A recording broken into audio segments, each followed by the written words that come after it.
স্বামীর বাধ্যগত নারী যারা, বাধ্যগত নারীদের জন্য জান্নাতের 8টি গেট খোলা থাকবে, বলেন সুবহানাল্লাহ। আজকে অনেক মহিলারা আছে নিজের আমল খুব ভালো, কিন্তু দেখা যায় স্বামীর অবাধ্য, স্বামীর সাথে গালিগালাজ করে, কথা বলেন আছে না নাই? শত্রুকে যেইভাবে গালি দেয়, অনেক মহিলারা আছে স্বামীকে এমন ভাবে গালি দেয়।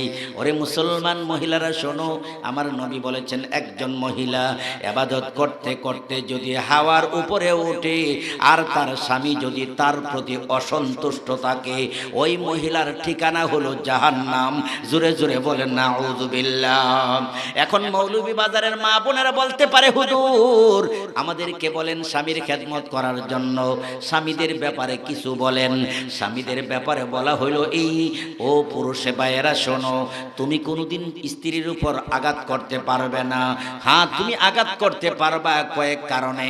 এক নাম্বার হলো, তোমার স্ত্রী যদি নামাজ না পড়ে, তোমার স্ত্রী যদি পর্দা না করে, তোমার স্ত্রী যদি চুরি করে, তোমার স্ত্রী যদি তোমার বাড়ি ছাড়িয়া পলায়ন করে, তুমি তাকে আঘাত করতে পারবা, তবে গালে নয়, শরীরের মধ্যে এমন প্রচন্ড জোরে নয় যার কারণে শরীরের মধ্যে দাগ পড়ে যায়। তুমি হালকা থাপ্পড় দিতে পারবা, এমন মাইর মারতে পারবা না যার কারণে তোমার স্ত্রীর গায়ের মধ্যে দাগ পড়ে। আমার মুসলমান ভাইয়েরা শুন, এই জন্য পৃথিবীর ইতিহাস, হাজার হাজার ইতিহাস রয়েছে, লক্ষ লক্ষ মহিলারা স্বামীর খেদমত করে। ওরে মুসলমান মা বোনেরা শোনো, যদিও ইতিহাসের পাতায় কিছু লোকদের ইতিহাস আছে, কিন্তু কোটি কোটি মানুষের ইতিহাস কিতাবে লেখা নাই। কিন্তু যেই সকল মানুষরা ইতিহাস জেনে আমল করে, ওই সমস্ত মানুষের ভাগ্য ভালো, কথা বলেন ঠিক কিনা?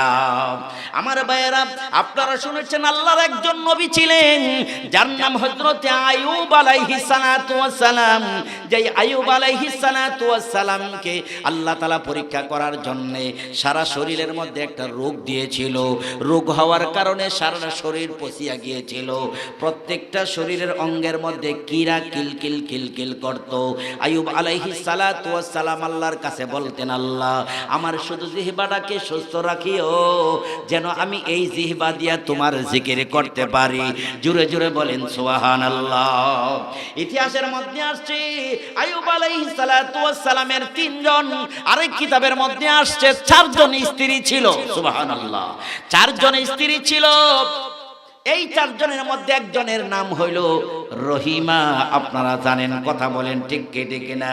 যখন আইয়ুব আলাইহিস সালাতু ওয়াস সালামের শরীরের মধ্যে এই রোগ হলো, তখন অন্যান্য স্ত্রীরা কয়, তোমার খেদমত আর আমরা করতে পারবো না, কারণ তোমার শরীর থেকে দুর্গন্ধ করে, তোমার শরীর পচা আরম্ভ হয়েছে, তুমি বাড়ি থেকে বের হয়ে যাও। জোরে জোরে বলেন নাউযুবিল্লাহ। কিন্তু একজন বিবি যার নাম রহিমা, সে বলল, হে আমার সতীনেরা শোনো, স্বামী হইল স্ত্রীর জন্য সবচেয়ে বড় একটা সম্পদ। যার স্বামী নাই সে জানে স্বামীর যে কত কষ্ট, স্বামী না থাকলে কত কষ্টে হয়।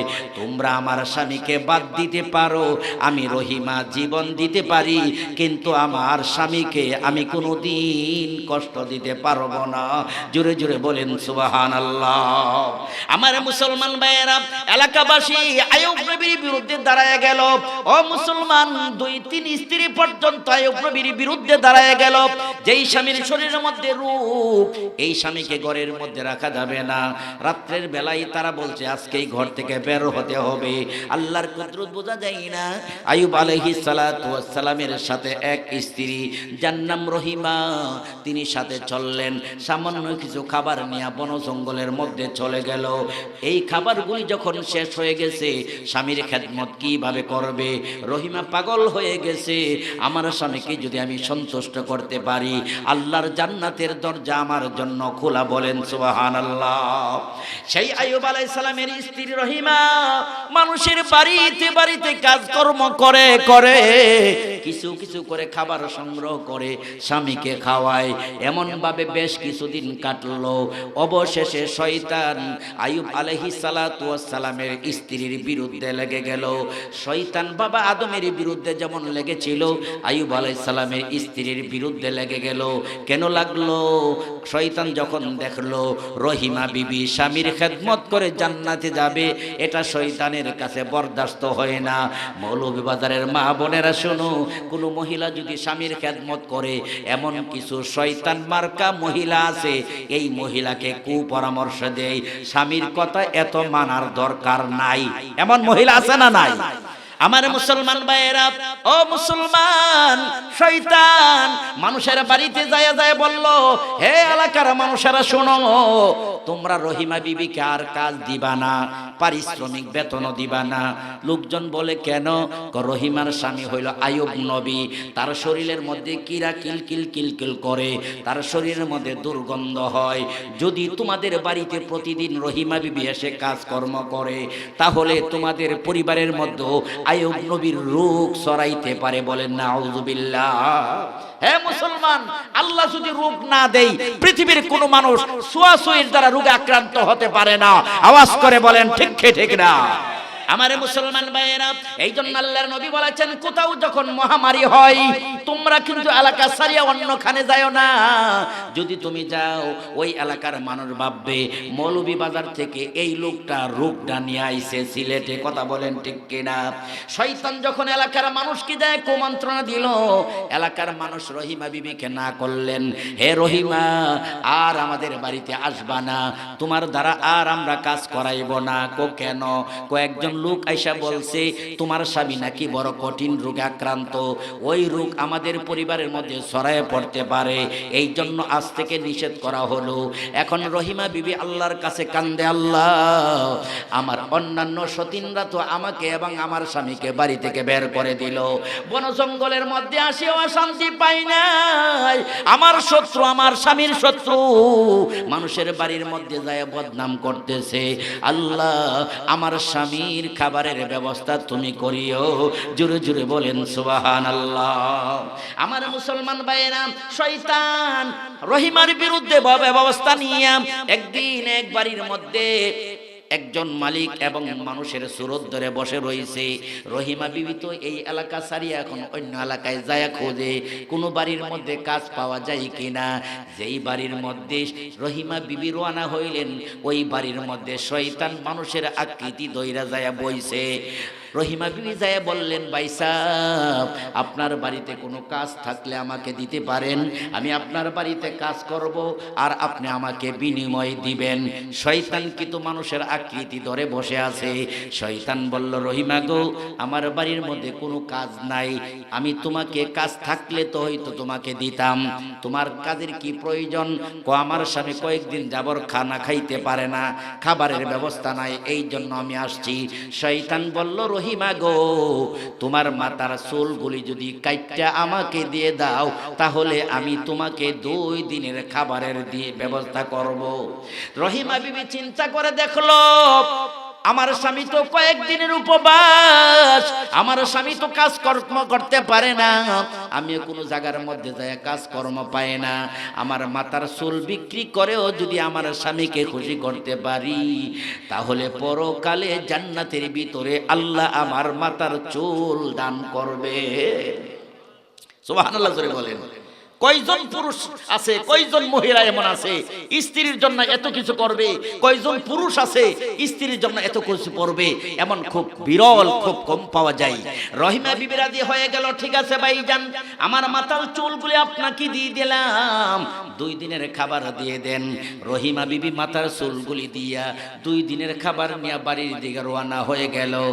আর ওই দিক দিয়ে শয়তান কি করলো, রহিমা বিবি বাড়িতে যাইবার আগেই আইয়ুব নবীর কাছে যায় কুটনামি করতে লাগলো মানুষের আকৃতিতে। হে আইয়ুব, তোমার স্ত্রী কিন্তু ভালো মানুষ না। কেমন ভালো মানুষ না? তোমার স্ত্রী এক বাড়ির মধ্যে গিয়েছিল চুরি করবার জন্য, চুরি করার অপরাধে তোমার স্ত্রীর মাথার চুলগুলিকে কাইট্টা রাখা দিছে।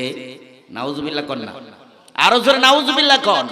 বুঝেন শয়তান কত বড় বানচাল। হে আইয়ুব নবী, দেখবে একটু পরেই তোমার স্ত্রী বাড়িতে আসতেছে, স্ত্রীর মাথার মধ্যে চুল নাই।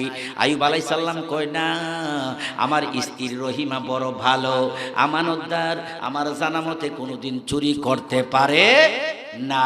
কিন্তু কিছুক্ষণ পরেই যখন রহিমা বিবি আইয়ুব আলাইহিস সালামের কাছে আসলেন, আইয়ুব আলাইহিস সালাম দেখলেন ঠিকই দেখা যায় ওনার মাথার মধ্যে চুল নাই। তখন তিনি বললেন, হে রহিমা, আর আমার ঘরের মধ্যে তুমি আসবা না, তুমি চুরি করছো, চুরি করার কারণে তোমার মাথার চুল কাইটা রাখা দিছে, তোমার আর খানার ব্যবস্থা আমার জন্য করতে হবে না, আমার ঘর থেকে তুমি বের হয়ে যাও।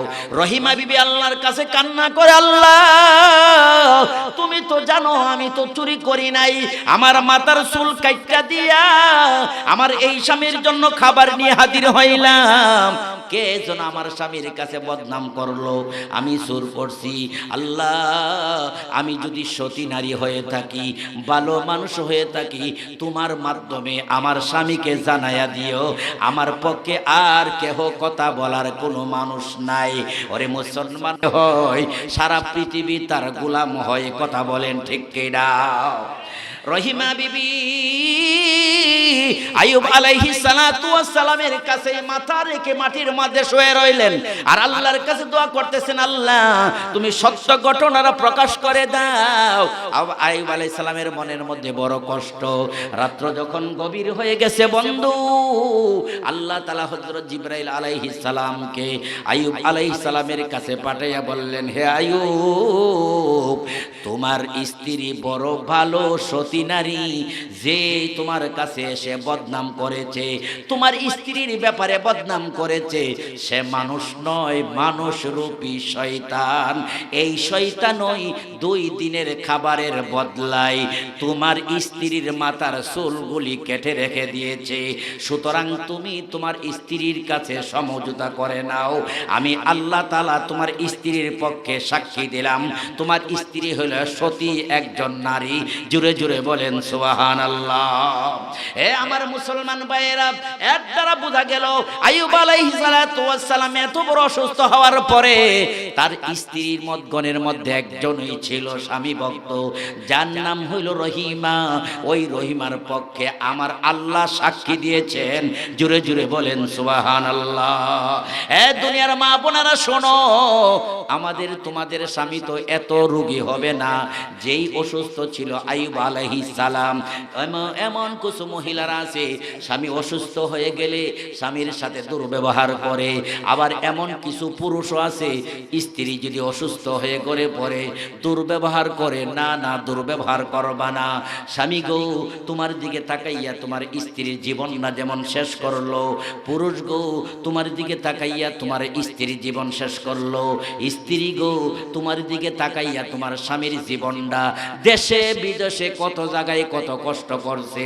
সুতরাং আপদে বিপদে যদি স্বামী এবং স্ত্রী দাম্পত্য জীবনের মধ্যে একজন আরেকজনের জন্য সেবক এবং সেবিকা হতে পারো, আল্লাহর জান্নাতের দরজা তোমাদের জন্য খোলা থাকবে। জোরে জোরে বলেন সুবহানাল্লাহ। আমার মুসলমান ভাইয়েরা, আরেকজন বিবির ইতিহাস কিতাবের মধ্যে আসছে। হযরত ইব্রাহিম আলাইহিস সালাতু ওয়াস সালাম একবার শাম দেশের উদ্দেশ্যে রওনা হবে। আল্লাহু আকবার, আল্লাহু আকবার। পথি মধ্যে যাইতে যাইতে দেখলেন রাস্তার মধ্যে একদল যুবক, প্রত্যেক যুবকদের গায়ের মধ্যে সুন্দর সুন্দর জামা। হযরত ইব্রাহিম আলাইহিস সালাম জিজ্ঞাসা করলেন, হে যুবকের দলেরা, তোমরা কোথায় যাইবা? সকল যুবকরা বলে, আমাদের এই দেশের মধ্যে একজন শাহজাদি আছে, বাদশার মেয়ে আছে, এই মেয়েটা বড় সুন্দরী রূপসী, এই মেয়েটা যাকে পছন্দ করে ওই পুরুষের হাতের মধ্যে সে আংটি পরাইয়া দিবে, আর যার হাতের মধ্যে আংটি পরাইয়া দিবে তার কাছে বাদশা তার মেয়েকে বিবাহ দিবে। সুবহানাল্লাহ। এই জন্য আমরা সুসজ্জিত হয়ে শাহজাদির বাড়ির মধ্যে রওনা হয়েছি। ইব্রাহিম আলাইহিস সালাতু ওয়াস সালাম মনে মনে কয়, আমিও তো বিবাহ শাদী করি নাই, যায়া দেখি শাহজাদিটা কেমন, এমনও তো হইতে পারে আমাকেও পছন্দ করতে পারে। ইব্রাহিম আলাইহিস সালাম কিন্তু সাধারণ মানুষ, সাধারণ বেশভূষা নিয়া যুবকদের সাথে পিছনে পিছনে গেলেন। শত শত হাজার হাজার যুবক একত্রিত হয়েছে। 7 দিন যাবত শাহজাদি বাদশার কন্যা অনেক ছেলেদেরকে দেখতেছেন, কিন্তু কোনো ছেলেকেই সে পছন্দ করে না, লাইক করে না। কিন্তু সাধারণ বেশে যেই ছেলেটা গেলেন তার নাম হলো ইব্রাহিম আলাইহিস সালাম। হাজার হাজার ছেলেদের মধ্যে ইব্রাহিম নবীকে পছন্দ করে। বাদশার মেয়ে তার আঙ্গুলের মধ্যে আংটিটি পরায়া দেন। সুবহানাল্লাহ জোরে বলেন। ইব্রাহিম আলাইহিস সালাতু ওয়াস সালামকে কেন পছন্দ করলেন? ইব্রাহিম আলাইহিস সালামের চেহারার মধ্যে একটা নূর ছিল, নবুয়তের একটা আলো ছিল। এই আলোর মহব্বত বাদশার কন্যার অন্তরের মধ্যে আল্লাহ তাআলা ঢুকাইয়ে দিয়েছেন। জোরে বলেন সুবহানাল্লাহ। আমাদের নবীর বাবা নাম কি? আব্দুল্লাহ। তিনিও যখন বিবাহ বন্ধনের জন্য যাবে, আল্লাহু আকবার, আল্লাহু আকবার, নবীর বাবাকে দেখে মক্কার সকল মহিলারা পাগল হয়ে গেছে। যদি আব্দুল্লাহর সাথে আমার বিবাহ হতো, আব্দুল্লাহর সাথে যদি বিবাহ হতো। আল্লাহু আকবার, আল্লাহু আকবার। বিবাহ হয়েছেন মা আমিনার সাথে। সুবহানাল্লাহ জোরে বলেন না। আমার মুসলমান ভাইরা, যেদিন মা আমিনার সাথে বিবাহ বন্ধন হয়েছে, আবু তালেব বলেছিল আমার ভাতিজা ধন সম্পদে গরিব হতে পারে, কিন্তু চরিত্রের দিক দিয়ে সবচেয়ে উত্তম। জোরে বলেন সুবহানাল্লাহ। আমার মুসলমান ভাইরা, যেদিন নবীজির এরকম ভাবে বাবা বিবাহ শাদী করলেন, নবীজি যখন মার গর্ভে আমিনার গর্ভে চলে গেল, এর পরের দিন থেকে যখন নবীজির বাবা আব্দুল্লাহ রাস্তা দিয়ে যায়, তখন কোন মহিলারা আর বিবাহের প্রস্তাব দেয় না। জিজ্ঞেস করা হলো যে গতকাল বা কয়েকদিন আগে তোমরা অনেকেই বিবাহের প্রস্তাব দিয়েছিলে, আজকে বিবাহের প্রস্তাব দাও না কেন? সকল মহিলারা বলল ওই সময় আব্দুল্লাহর চেহারার মধ্যে যে নূর দেখেছিলাম, আলো দেখেছিলাম, এই আলোটা এখন দেখা যায় না, মনে হয় তার স্ত্রীর গর্ভের ভিতরে চলে গেছে। সুবহানাল্লাহ জোরে বলে। আমার মুসলমান ভাইয়েরা, ইব্রাহিম আলাইহিস সালাতু ওয়াস সালামের চেহারার জ্যোতি দেখে সারার অন্তরের মধ্যে মহব্বত এবং ভালোবাসা আসছে। ওই সারা হইল বাদশার একজন মেয়ে। তখন ইব্রাহিম আলাইহিস সালামের আঙ্গুলের মধ্যে আংটি পরায় দিলেন। আল্লাহু আকবার, আল্লাহু আকবার। বাদশা তার মেয়ে সারাকে বিবাহ বন্ধনের ব্যবস্থা করাইলেন। কয়েকদিন বাড়ির মধ্যে রাখলেন। এরপর একটা উটের মধ্যে মাল সামানা উপহার বুঝাই করে দিয়ে বললেন যাও তোমরা তোমাদের বাড়িতে চলে যাও। কোথায় বাড়ি? ইব্রাহিম আলাইহিস সালামের বাড়ি হলো শাম দেশে। সেখানের মধ্যে যাবে, যাওয়ার পথে মিশর পার হয়ে যাইতে হয়। আল্লাহু আকবার, আল্লাহু আকবার। মিশরের বাচ্চা ছিল জালেম, মিশরের বাচ্চা ছিল অত্যাচারী। ওই বাচ্চার নিয়ম ছিল এই দেশের মধ্যে যদি কোনো রূপসী কন্যা পাওয়া যায়, ওই কন্যাকে রাজদরবারের মধ্যে নিয়ে অপকর্ম করত। জোরে জোরে বলেন নাউযুবিল্লাহ। মুসলমান, আর যদি কেহ দামি দামি জিনিসপত্র নিয়ে যাইতো, মিশরের তৎকালীন যুগের বাদশা দামি মূল্যবান এই আয়োজন পত্রগুলি রেখে দিত। আল্লাহর কুদরত বোঝা যায় না। ইব্রাহিম আলাইহিস সালাতু ওয়াস সালাম তার বিবি সারাকে নিয়ে যখন মিশরের ভিতরে গেল, এই খবর প্রধানমন্ত্রীর কাছে যখন যায়, গোয়েন্দারা খবর দেওয়ার পরে ইব্রাহিম আলাইহিস সালাতু ওয়াস সালামকে জেলখানার মধ্যে পাঠিয়ে দিলেন, আর সারাকে বাদশার দরবারে নিয়ে দিলেন বাদশার মনের আশা পূরণ করার জন্য। জোরে বলেন নাউযুবিল্লাহ। সারার মনের মধ্যে বড় দারুণ ব্যথা। আমি তো ব্যভিচারিণী নয়, আমি তো জিনা অপকর্ম করতে রাজি নয়, আমার তো স্বামী আছে যিনির নাম ইব্রাহিম। কিন্তু যতই বলি সারাকে বাধ্য করেছে ওই জালেম বাদশা অপকর্ম করার জন্য। তখন সারা বললেন হে বাদশা, তুমি তোমার মনের আশা পূরণ করিও, পরে আগে আমাকে 2 রাকাত নফল নামাজ আদায় করতে সুযোগ দাও। জোরে জোরে বলেন সুবহানাল্লাহ। বাচ্চা বললেন নামাজ পড়লে কোনো লাভ হবে না, আমার রাজ দরবারের মধ্যে আসলে কেউ এইভাবে ফিরে যাইতে পারে না, যাও নামাজ পড়ো, এই নামাজে কোনো কাম হবে না। ও মুসলমান, নামাজের দ্বারা উপকার হয় কি হয় না? সারা কি করলেন? দুজু করে 2 রাকাত নফল নামাজ পড়লেন। নামাজ পড়ে আল্লাহর কাছে দোয়া করলেন, আল্লাহ আজকে তো জালেম বাদশার কাছে আমি আবদ্ধ, আমার স্বামী ইব্রাহিম জেলখানার মধ্যে আবদ্ধ, আর আমি তো জালেম বাদশার ঘরে আবদ্ধ। আল্লাহ তুমি তো ইচ্ছা করলে গুনার কাছ থেকে বাঁচাইতে পারো। কথা বলেন পারি কি পারে না?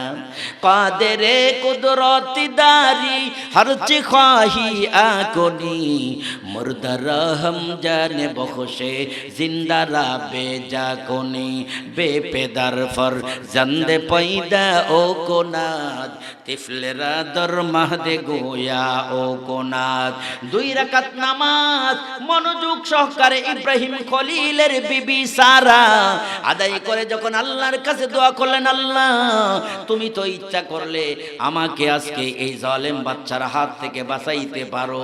আল্লাহর কাছে মোনাজাত করার পরে মোনাজাত কবুল হয়ে গেছে।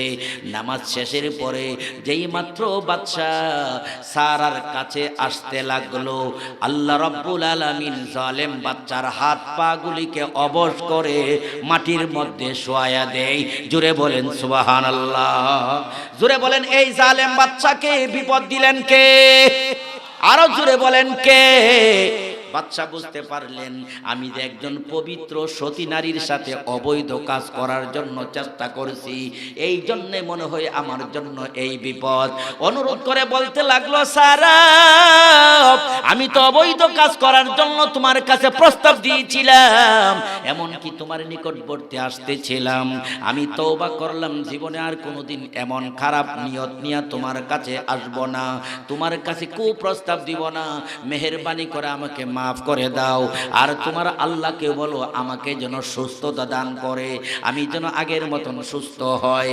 সারা এখন আল্লাহর কাছে দোয়া করলেন, আল্লাহ এই জালেম বাচ্চা যেহেতু অন্যায় স্বীকার করছে আর কোনোদিন কুপ্রস্তাব দিবে না, তুমি তাকে সুস্থ করে দাও। দোয়া করার সঙ্গে সঙ্গে পূর্বের মতন সুস্থ হয়ে গেছে। জুড়ে বলেন সুবহানাল্লাহ। বোঝা গেল সারার দোয়া আল্লাহ তাআলা ডাইরেক্ট কবুল করেন। কেন কবুল করেন? তিনি হইল একজন সতী নারী। সুবহানাল্লাহ কোন। আমার মুসলমান ভাইয়েরা সুস্থ হওয়ার পরে আবার কিছুক্ষণ পরে কুপ্রস্তাব নিয়ে আবার আসতে লাগলো। সারা আল্লাহর কাছে দোয়া করলেন, আল্লাহ এই নাফরমান বাচ্চা তো আবার আসতেছি, তুমি আমাকে তার হাত থেকে হেফাজত করো। তখন সঙ্গে সঙ্গে জালেম বাচ্চার দুই চোখ অন্ধ হয়ে গেছে। তখন জালেম বাচ্চা বুঝতে পারছে আমি যে আবার দ্বিতীয়বার অন্যায় কাজ করার জন্য সামনে অগ্রসর হইতেছিলাম, সারার বদদুয়া মনে হয় আমার বিরুদ্ধে লেগে গেছে। এখন তো আর চোখে দেখে না, চোখে দেখে না। চিৎকার করে কাঁদতে লাগলো, হে সারা বিবি আমি ভুল করেছি, দ্বিতীয়বারের মতো আর কোনোদিন অন্যায় কাজ করব না, অন্যায় প্রস্তাব তোমার কাছে দিব না। তোমার আল্লাহর কাছে দোয়া করো, আল্লাহ যেন আজকের এই বিপদ থেকে মুক্তির ব্যবস্থা করে দেয় আর আমার চক্ষু দুটা ভালো করে দেয়। তখন সারা বিবি বললেন, আসলে কি তুমি তোমার ওয়াদার উপর অটল থাকবা কিনা? বা জালেম বাচ্চা বললে, অবশ্যই ইনশাআল্লাহ আমি ওয়াদার উপর ঠিক থাকবো। এখন সারা বিবি আল্লাহর কাছে দোয়া করলেন, আল্লাহ এই জালেম বাচ্চা তো আবার দ্বিতীয়বার তওবা করতে চাই, তুমি তাকে সুস্থতা দান করো। দ্বিতীয়বার যখন দোয়া করলেন, আল্লাহ তাআলা সঙ্গে সঙ্গে জালেম বাচ্চার দুটা চক্ষু ভালো করে দেন। সুবহানাল্লাহ জোরে বলেন। এখন এই জালেম বাচ্চা বুঝতে পারলেন এই মেয়ের সাথে অপকর্ম করা যাবে না। তখন বললেন, হে সারা আমি আর কোনোদিন অন্যায় অপরাধ করব না, তুমি আমাকে সঠিক পথের দিশা দাও। সারা বললেন, যদি সঠিক পথ পাইতে চাও তাহলে তুমি পড়ে নাও লা ইলাহা ইল্লাল্লাহু ইব্রাহিমু খলিলুল্লাহ। এ মুসলমান ভাইরা, জালেম বাচ্চা সারা বিবির সতীত্ব দেখিয়া, এই এমন সুন্দর চরিত্র দেখে কালিমা পরে মুসলমান হয়ে গেলেন। হে মৌলভী বাজারের মা বোনেরা শোনো, একজন মহিলা যদি সতী হয়, এই মহিলার দ্বারা জালেম অত্যাচারীদেরকেও আল্লাহ তাআলা হিদায়াত করতে পারে কি পারে না? আরো জোরে বলেন, পারে কি পারে না? ওরে মুসলমান ভাইয়েরা, আজকে মহিলাদের চরিত্র নষ্ট করার জন্য আমাদের দেশে বিভিন্ন জায়গার মধ্যে সিনেমা হল আছে, বিভিন্ন বিনোদন কেন্দ্র আছে, পার্ক আছে, আড্ডাখানা আছে, মেলা আছে। যেই মেলা মুসলমানের নামান্তরের মধ্যে ছিল না, এই মেলা এখন আমাদের দেশের মধ্যে মাসব্যাপী হয়।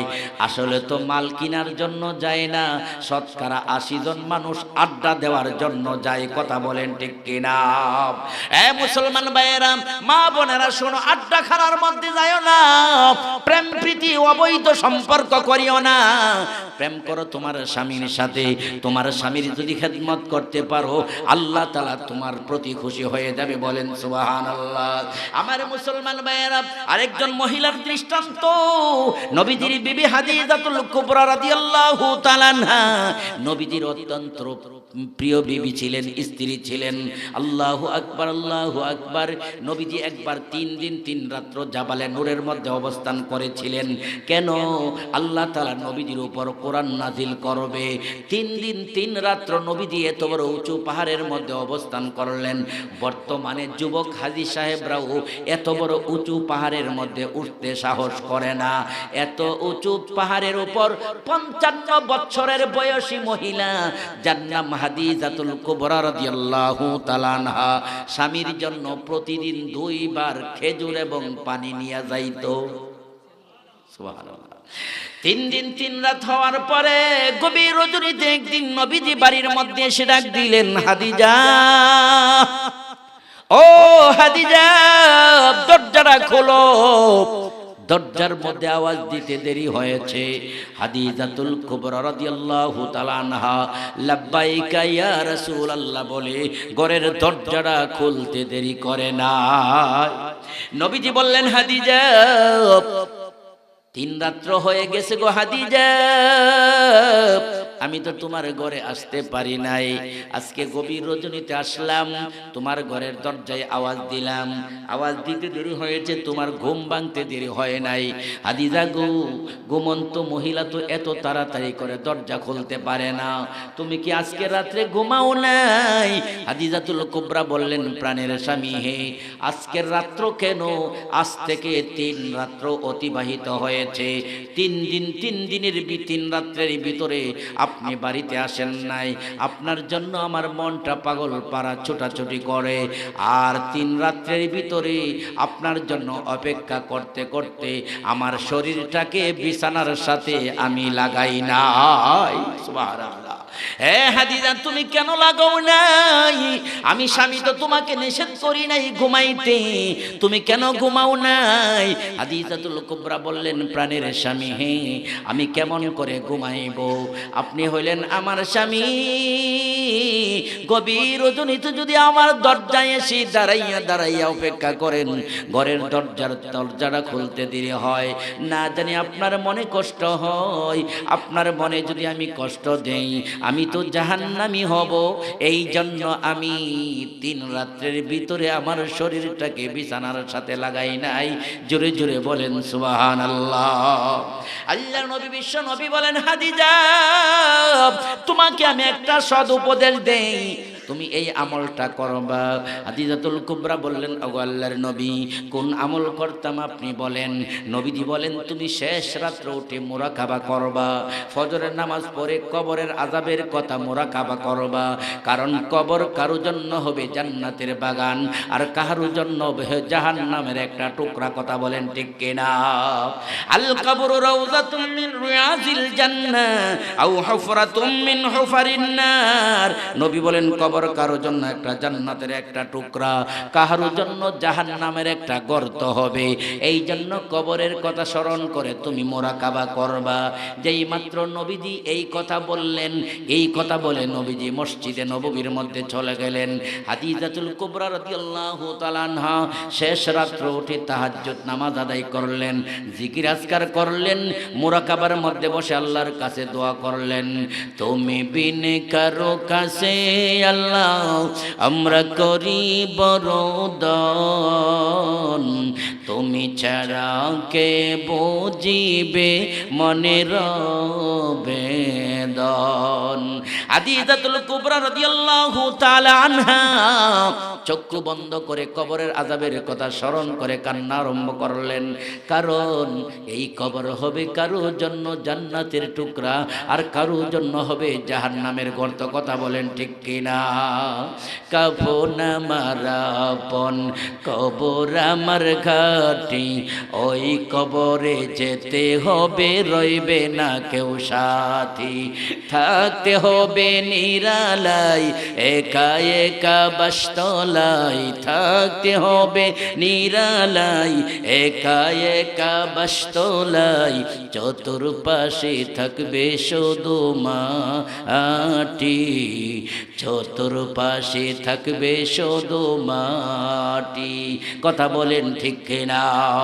হাদিজাতুল কুবরা রাদিয়াল্লাহু তাআলা আনহা কবরের মুরাকাবা করে কান্না আরম্ভ করলেন। তিনি মেয়ে ফাতেমা রাদিয়াল্লাহু তাআলা আনহা মাকে ডেকে বলল, মা তোমাকে কি আব্বা কোনো কটু কথা বলেছে, গালিগালাজ করেছে? হ্যাঁ মা, তুমি এত কান্না কেন করো গো মা? তোমার চোখের পানি দেখে আমার মন মানায় রাখতে পারি না। হাদিজাতুল কুবরা বললেন, হে আমার মেয়ে ফাতেমা, আমি কেন কান্না করি তুমি বুঝবা না, তোমার আব্বা বুঝে। বলেন আল্লাহু আকবার। যতই ফাতেমা মাকে সান্ত্বনা দেই, মা জননীর কান্না বন্ধ হয় না। ফাতেমা দৌড়ায় মসজিদের মধ্যে যায়, বাবাকে ডাক দিয়ে বলেন, বাবা আম্মা তো কাঁদিতে কাঁদিতে বেহুশ হয়ে যাইতেছে, তাড়াতাড়ি করে যান, নতুবা আমার আম্মা তো মারাও যাইতে পারে। নবীজি দৌড়ায় আসলেন, এসে বললেন, হাদিজা তুমি এত কান্না কেন করো? তোমার চোখের পানি দেখলে আমার মন মানে না। হে হাদিজা, তোমার কান্না বন্ধ করো। হাদিজাতুল কুবরা বললেন, প্রাণের স্বামী হে, আমার কান্না বন্ধ হবে যদি আমার তিনটা প্রস্তাব আপনি গ্রহণ করতে পারেন। নবীজি বললেন, তোমার প্রস্তাবগুলি কি কি তুমি বলো। হাদিজাতুল কুবরা বললেন, প্রাণের স্বামী হে, আমি যদি মারা যাই, আমার কাফনের যেই কাপড় হবে আপনার একটা জুব্বা মোবারক দ্বারা যেন হয়, কারণ আপনার জুব্বা দিয়ে যদি আমার কাফনের কাপড় হয়, এর ওসিলাও কবরের আযাব আল্লাহ মাফ করে দিতে পারে। বলেন সুবহানাল্লাহ। নবীজি বললেন, হাদিজা আমার জীবদ্দশায় যদি তুমি মারা যাও, তোমার জন্য আমার একটা জুব্বা কাফনের কাপড় হিসাবে রেখে দিব। 2 নম্বর প্রস্তাব কি তুমি বলতে পারো? হাদিজাতুল কুবরা বললেন, প্রাণের স্বামী হে, আমার জানাজার নামাজের ইমামতি আপনি নিজে করবেন, কারণ আপনি বলেছেন, আইয়ুমা ইমরাতিন মাতাত ওয়া যাওজুহা রাদিন আনহা দাখালাতিল জান্নাহ। কোন মহিলা যদি মারা যায় আর তার স্বামী যদি তার প্রতি সন্তুষ্ট থাকে, এই মহিলা জান্নাতি হবে।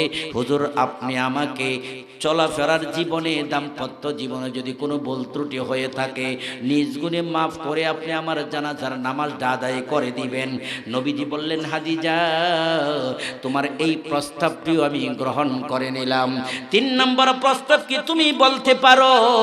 হাদিজাতুল কুবরা বললেন, প্রাণের স্বামী হে, আমাকে যখন কবরের মধ্যে দাফন করা হবে, আত্মীয় স্বজনরা বাড়িতে চলে যাবে, আপনি বাড়িতে যাবেন না যতক্ষণ পর্যন্ত মুনকির নাকির ফেরেশতা আমার পক্ষ থেকে 3 প্রশ্নের জবাব নিয়ে না যায়।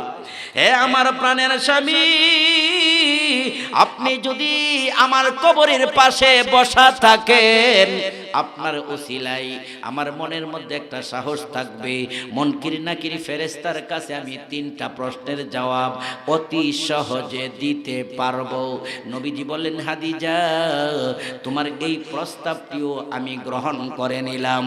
এর কিছুদিন পরেই যখন হাদিজাতুল কুবরা রাদিয়াল্লাহু তাআলা আনহা ইন্তেকাল করলেন, ওসিয়ত অনুযায়ী কাফনের কাপড় পরানো হলো। নবীজি জানাজার নামাজের ইমামতি করলেন। এমনকি কবরস্থ করার পরে সকল সাহাবীরা বাড়িতে চলে গেল। নবীজি সাহাবীদেরকে বললেন, সাহাবীরা রে, আমার স্ত্রীর সাথে জীবনের শেষ একটা ওয়াদা হলো, আমি আমার স্ত্রীর কবরের মধ্যে থাকব ততক্ষণ মুনকির নাকির ফেরেশতা 3 প্রশ্নের জবাব না নিবে যতক্ষণ। এ সাহাবীরা যাও, চলে যাও, মুনকির নাকির ফেরেশতার অপেক্ষায় আমি কবরের মধ্যে থাকব। সকল সাহাবীরা চলে গেলেন। রাত্র গভীর হয়ে গেল, কিন্তু মুনকির নাকির ফেরেশতা কবরের মধ্যে আসে না। আপনারা বলেন, আল্লাহ তাআলা সব কিছু দেখেন কি দেখেন না? আরো জোরে বলেন, দেখেন কি দেখেন না? আমার মুসলমান ভাইয়েরা, কথা তো যখন গভীর হয়ে যায়, জিবরাইল আমিনকে নবীজির কাছে পাঠিয়ে দেন, হে আমার বন্ধু, রাত্র গভীর হয়ে গেছে, আপনি কবরের কাছে কেন বসে আছেন? জিবরাইল আলাইহিস সালামের কাছে নবীজি বললেন, হে ভাই জিবরাইল, আমার স্ত্রীর সাথে জীবনের শেষ ওয়াদা ছিল, মুনকির নাকির ফেরেশতার কাছে 3 প্রশ্নের জবাব যতক্ষণ পর্যন্ত না দিতে পারবে ততক্ষণ পর্যন্ত আমি কবরের মধ্যে অবস্থান করব। ও জিবরাইল, রাত্র গভীর হয়ে গেছে, 2 জন ফেরেশতা কেন কবরের মধ্যে আসে না? তাদের অপেক্ষায় আমি বসে রয়েছি। তখন জিবরাইল আমিন বললেন, ও আল্লাহর নবী, আপনার আর কবরের পাশে বসে থাকতে হবে না, আপনার স্ত্রীর 2টা আমল আল্লাহর দরবারে এত কবুল হয়ে গেছে, মুনকির নাকির ফেরেশতা 2 জনকে আল্লাহ তাআলার আরশের মধ্যে ডেকে নিয়ে হাদিজাতুল কুবরার পক্ষ থেকে 3 প্রশ্নের জবাব আমার আল্লাহ দিয়েছে। নবীজি বললেন, জিবরাইল, আমার স্বামীর কোন 2টা আমল আল্লাহর দরবারে এত কবুল হয়েছে? জিবরাইল আমিন বললেন, একটা আমল হইল আপনার স্ত্রী হাদিজা আপনাকে যেই পরিমাণ আপ্যায়ন করছে, যেই পরিমাণ খেদমত করছে, বিশ্বের ইতিহাসে এটা বিরল। বাবার বাড়ির কোটি কোটি টাকার সম্পত্তি পেয়েছিল, ওই সম্পত্তিগুলি এনে আপনাকে দান করে দিয়েছে, আর আপনিও এই টাকাগুলি সম্পত্তিগুলি ইসলামের জন্য দান করে দিয়েছেন। এর দ্বারা বোঝা গেল আপনার স্ত্রী আপনার বড় বাধ্যগত স্ত্রী। 2 নাম্বার হলো, বহু কঠিন কঠিন জায়গার মধ্যে আপনার স্ত্রী আপনাকে খেদমত করছে, এই খেদমত করার কারণে আল্লাহ তাআলা আপনার স্ত্রীর প্রতি খুশি হয়ে গেছে, বলেন সুবহানাল্লাহ। 2 নাম্বার হলো, আল্লাহর নবী, আপনার স্ত্রী কবরের কথা স্মরণ করে প্রতিদিন তাহাজ্জুদ নামাজ আদায় করে আল্লাহর দরবারে যেই পরিমাণ চোখের পানি ফেলছে, ওই চোখের পানিগুলো আল্লাহর দরবারে এমন ভাবে কবুল হয়েছে, যার কারণে আল্লাহ তাআলা ওই মুনকির নাকির 2 জন ফেরেশতাকে ডেকে নিয়ে হাদিজাতুল কুবরার পক্ষ থেকে 3 প্রশ্নের উত্তর দিয়েছে। জোরে জোরে বলেন সুবহানাল্লাহ। হে আমার মৌলভী বাজারের মা বোনেরা, শোনো, আপনাদের মতোই ছিল বিবি হাদিজাতুল কুবরা রাদিয়াল্লাহু তাআলা আনহা। তাদের মতো যদি আমরা আমাদের স্বামীদের খেদমত করতে পারি, আমাদের পক্ষেও আল্লাহ কথা বলতে পারে কি পারে না? কথা বলেন, পারে কি পারে না? হে আমার মুসলমান মা বোনেরা, আপনারা তো ইতিহাস শুনেছেন, বিশ্ব নবীর কন্যা, যার নাম ফাতেমা রাদিয়াল্লাহু তাআলা আনহা। যেই ফাতেমা সম্পর্কে নবী বলেছেন, ওয়া ফাতিমাতু সাইয়্যিদাতু নিসাই আহলিল জান্নাহ, নবীর কন্যা ফাতেমা হবে সকল জান্নাতি নারীদের নেত্রী। সুবহানাল্লাহ। এই জগতের নেত্রী হতে হলে কত কষ্ট করা লাগে, কত টাকা খরচ করতে হয়। মেম্বার চেয়ারম্যান হতে হলে কত বাড়ির ধারে ধারে বারে বারে যেতে হয়, কোটি কোটি লক্ষ লক্ষ টাকা খরচ করতে হয়, এরপরে নেতা আর নেত্রী হওয়া যায়। আল্লাহর নবী বলেছেন, জান্নাতের মধ্যে সকল নারীদের নেত্রী হবে নবীর কন্যা ফাতেমা রাদিয়াল্লাহু তাআলা আনহা। ওরে মুসলমান মা বোনেরা, শোনো, নবীর কন্যা ফাতেমা কেমন ছিলেন? এমন একটা স্বামীর সাথে বিবাহ হইল, যেই স্বামীর নাম হইল শেরে খুদা আলী রাদিয়াল্লাহু তাআলা আনহু। স্বামীর সাথে বিবাহ বন্ধন হয়ে গেল। ফাতেমা রাদিয়াল্লাহু তাআলা আনহা স্বামীর বাড়িতে গেলেন। স্বামীর বাড়িতে যায়া কাজ করতে করতে হাতের মধ্যে দাগ পড়ে গেছে, বুকের মধ্যে দাগ পড়ে গেছে। কিভাবে পড়লো? আগের মুরব্বীদের, আমাদের বিবারিয়ার ভাষায় বলা হয়, ছোট ছোট কাঠ দিয়ে বানানো হয়। আপনাদের এলাকায় ছিল কি ছিল না? ধান চাল এগুলি করার জন্যে, ঘুড়ি কুটাইবার জন্যে এইগুলি ব্যবহার করা হতো। মহিলাদের হাতের মধ্যে দাগ পড়ে যাইত, ওই গম বাঙ্গাইবার জন্য, আটা বাঙ্গাইবার জন্যে। আল্লাহু আকবার। ফাতেমা রাদিয়াল্লাহু তাআলা আনহা চাকা ঘুরাইতে ঘুরাইতে হাতের মধ্যে দাগ পড়ে গিয়েছিল। কূপ থেকে পানি উঠাইতে উঠাইতে হাতের মধ্যে দাগ পড়ে গিয়েছিল, বুকের মধ্যে দাগ পড়েছিল। একদিন খবর পাইলেন নবীজি কাজের লোক বিলি বন্টন করতেছেন, কাজের লোক বিলি বন্টন করতেছেন। দৌড়ে গেলেন বাবার বাড়িতে, যাই দেখলেন নবীজি মহাব্যস্ত, নবীজির সাথে কথা বলার কোনো সুযোগ নাই। ফাতেমা রাদিয়াল্লাহু তাআলা আনহা স্বামীর বাড়িতে চলে আসলেন। আবার কয়েকদিন পরে গেলেন, যাই দেখলেন নবীজি বড় ব্যস্ত, কথা বলার মতন কোনো সুযোগ নাই। ফাতেমা রাদিয়াল্লাহু তাআলা আনহা আবার ফিরে চলে আসলেন। আবার কয়েকদিন পরে গেলেন, যাই দেখেন নবীজি বড় ব্যস্ত। ফাতেমা রাদিয়াল্লাহু তাআলা আনহা বাবার সাথে কথা বলার মতন সুযোগ পায় না। আল্লাহু আকবার, আল্লাহু আকবার। নবীজি অবসর হইয়া ফাতেমা রাদিয়াল্লাহু তাআলা আনহার বাড়িতে এসে বললেন, ফাতেমা, 3 দিন আমার বাড়িতে গিয়েছিলে আমি দেখেছি, কিন্তু ব্যস্ততার জন্য আমি তোমার সাথে কথা বলতে পারি নাই। এ ফাতেমা, 3 দিন আমার বাড়ির মধ্যে কেন গিয়েছিলে বলো? ফাতেমা রাদিয়াল্লাহু তাআলা আনহা বললেন, ওগো আব্বা, আমি খবর পেয়েছি আপনি নাকি কাজের লোক বিলি বন্টন করতেছেন। আমি তো আমার স্বামীর বাড়ির কাজ করতে করতে হাতের মধ্যে দাগ পড়ে গেছে, বুকের মধ্যে দাগ পড়ে গেছে। ওগো আমার বাবা, একজন কাজের লোকের জন্য আমি আপনার বাড়ির মধ্যে গিয়েছিলাম। নবীজি ডাক দিয়ে বললেন, ফাতেমা,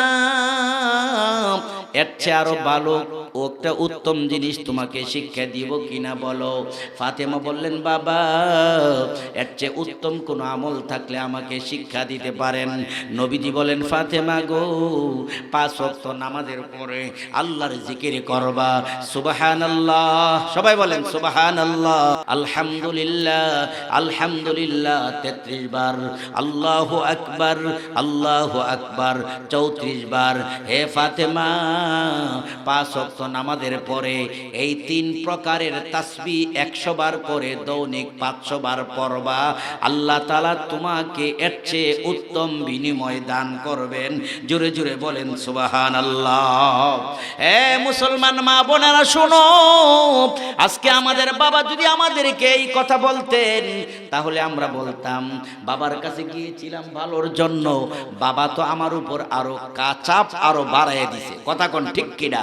কিন্তু ফাতেমা রাদিয়াল্লাহু তাআলা আনহার মনের মধ্যে এমন দৃঢ় বিশ্বাস ছিল, আমার নবী, আমার বাবা যেই তালিম দিছে, এই তালিমের উপর যদি আমি আমল করতে পারি, অবশ্যই আল্লাহর পক্ষ থেকে রহমত নাজিল হবে। জোরে জোরে বলেন সুবহানাল্লাহ। ও মুসলমান, এই তাসবিহকে তাসবিহে ফাতিমি বলা হয়। হে সিলেট মৌলভী বাজারের মা বোনেরা ভাইয়েরা শোনো, 5 ওয়াক্ত নামাজ যদি এই তাসবিহে ফাতিমি পড়তে পারেন, হাসরের ময়দানে আপনার আমার চেহারাটা পূর্ণিমার চাঁদের মতন জলমল জলমল করবে। জোরে জোরে বলেন সুবহানাল্লাহ। কয়েকবার জিকির করুন, সুবহানাল্লাহ ওয়ালহামদুলিল্লাহ লা ইলাহা, জবান খুলে সুবহানাল্লাহ ওয়ালহামদুলিল্লাহ লা ইলাহা ইল্লাল্লাহ। জোরে জোরে সুবহানাল্লাহ ওয়ালহামদুলিল্লাহ লা